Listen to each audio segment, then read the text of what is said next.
Yesu. Neno moja nataka kusema katika Zaburi ya 62 na mstari wa kwanza.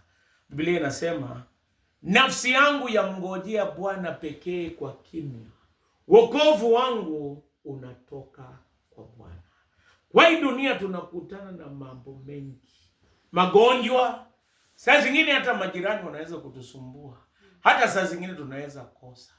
Je, tunangojea nani? Wale ambao wanangojea pesa, saa zingine pesa haina majibu. Pesa inaweza kununua kitanda, lakini haiwezi kununua usingizi.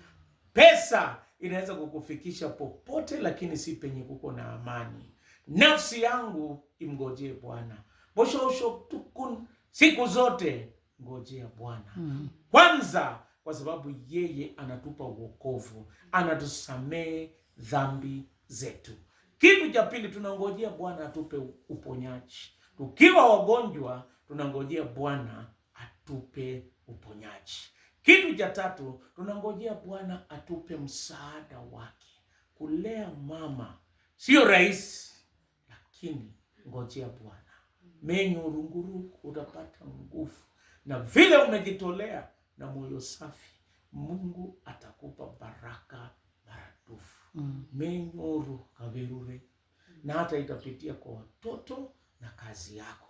Kazi ambayo unafanya ni kazi ya Mungu. Na utapata baraka.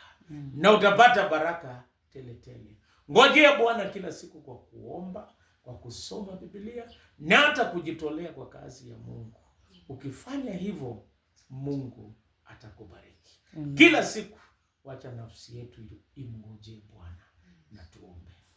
Baba mwenyezi na mwenye rehema,